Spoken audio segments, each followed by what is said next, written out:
It's no secret Americans who supported the presidency of Donald Trump mystify those known as the liberal media elite. Still, many Americans gasped when a trusted news voice millions used to wake up to made this statement. The question is, how are we going to really almost deprogram these people who have signed up for the cult of Trump? For many citizens, it was jaw-dropping to hear something so radical from a respected journalist. What did you think when you heard her calling for Trump supporters to be deprogrammed? You kind of get that sinking feeling in your stomach because it's so disappointing. You're like, oh, wow, seriously? It's a year since Fox Nation last visited the border. Longtime journalist and former 60 Minutes correspondent Lara Logan, who now hosts her own show on Fox Nation, Lara Logan Has No Agenda, says this so-called idea is more widely accepted than you might think.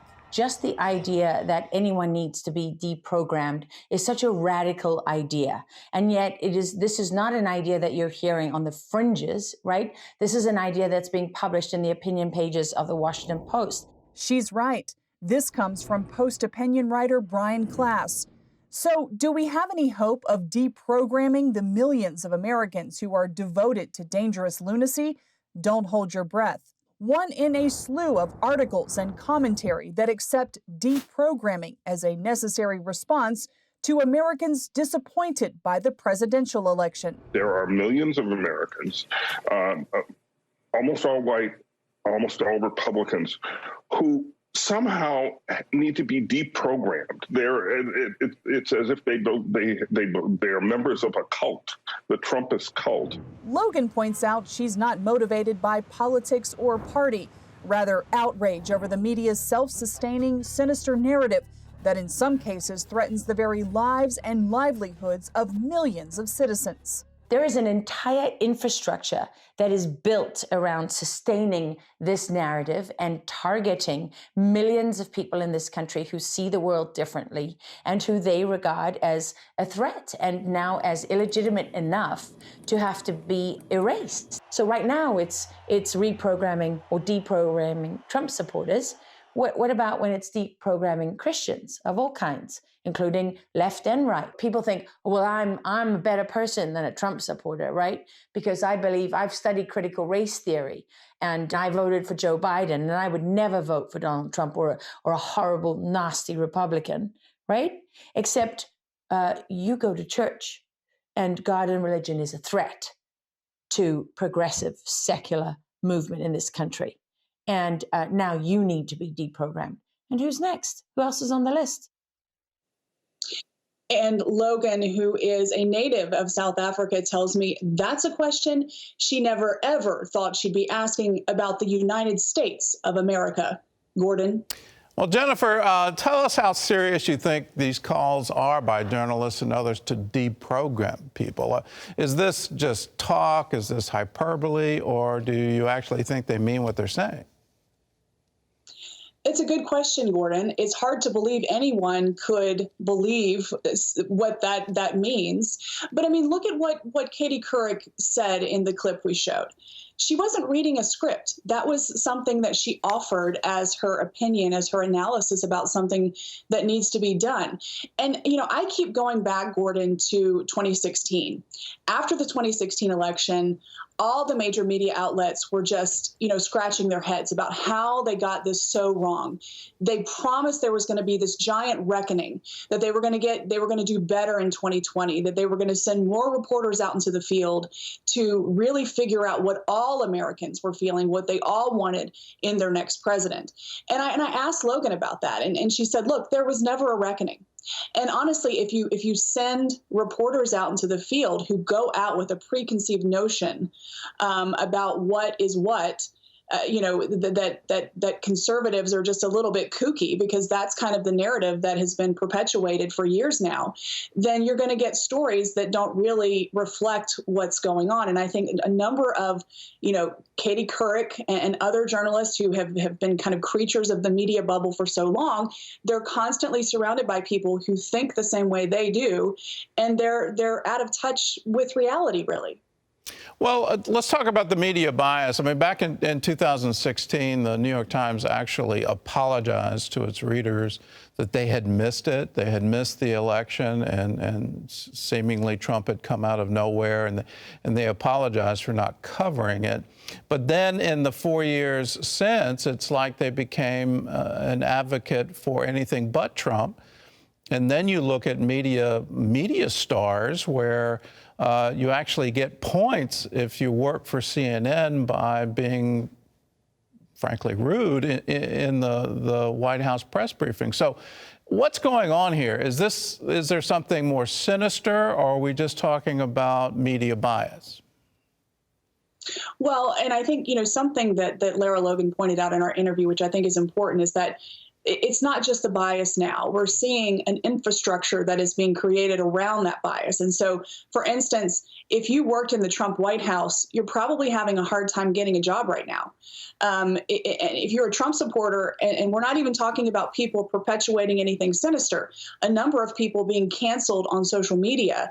And I personally know some people who've been caught up on this who had nothing to do with January 6th and post little things about politics. And, Logan points out that, remember, in 2017, this is something we don't talk about very often, but Stephen Scalise, a U.S. congressman, was shot by a Bernie Sanders supporter. Thankfully, that was an isolated event. But these are all things that have happened and are happening. And there doesn't seem to be a huge appetite in the media to really, it's kind of this opinion that this is okay, this is the way it should be, that these opinions aren't right. And so we need to be the bigger person and correct them. And that's part of this idea of deprogramming. You're wrong, we're going to correct you. And if you don't agree to be corrected, then you're going to be canceled. That's kind of where we are right now. Well, I think it's even deeper than just deprogramming. There's a cancel culture, but there's also an unemployed culture where you're not allowed to participate anymore in employment. And that first happened after Prop 8 in California, where the donor list of Prop 8 then became you have to fire this person. Even though Prop 8 passed and had a majority of Californians vote in favor of it, if you actually contributed money to it, you lost your job. That includes some tech titans who were founders. They ended up not being able to be CEO because they contributed to it. Well, we've got a viewer question on Facebook. Michelle asked, does this mean we are getting ready for a one world government where we only do as we are told? Well, that is a big question. And, I think certainly many Trump supporters supported him because he opposed that. America first was his motto. And I think, and as Logan points out in our interview, Trump was so dangerous because he represented people who rejected the idea of a one world government, who said, you know what, we're tired of paying NATO's defense bills when they don't pay their fair share, and they blame America for everything that happens in the world. The same with the UN. We're really tired of these trade deals with China that are destroying American manufacturing, and the list goes on and on and on. And so, and she points out something that kind of gave me chills when I was interviewing her. And she said, the reason that's the truth is because just as Trump was leaving office, the blame and the attention shifted from him to those Americans, millions and millions and millions of Americans. And that's scary. And that's what we're talking about, Gordon, as you mentioned, the cancel culture, the people who can't get jobs, the people whose opinions are really being erased. And so I suppose to answer her question, yes, I think we are getting close to that. All right. Well, it's certainly an interesting time. One last question, and this is just sort of, I keep wondering why.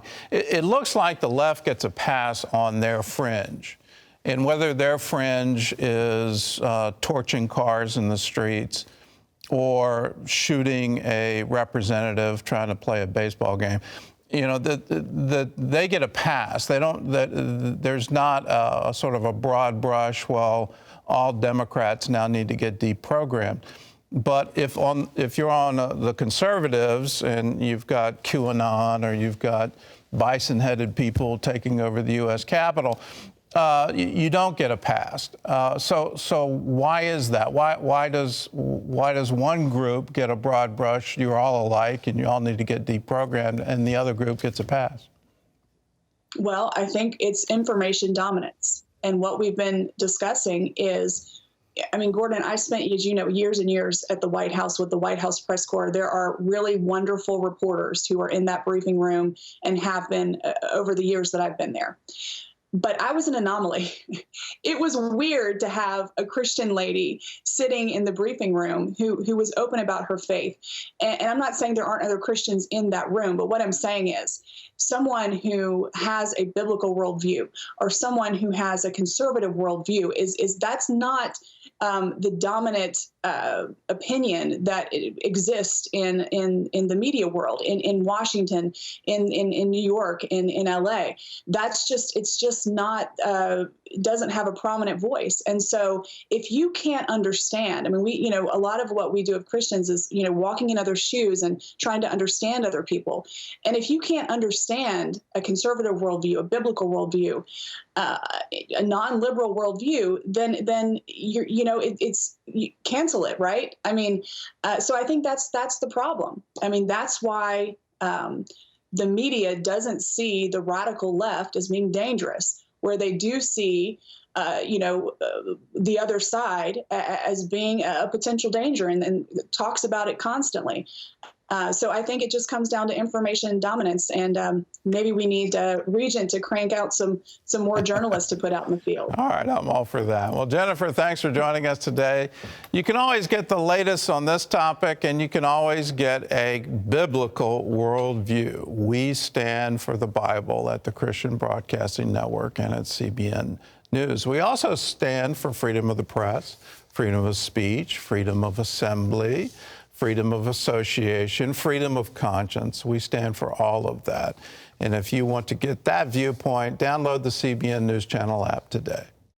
Hello, I'm Gordon Robertson. Thanks for watching the video. Be sure to like, subscribe, and hit the notification bell for more encouraging videos like this one. Welcome to the 700 Club Interactive family, and God bless you.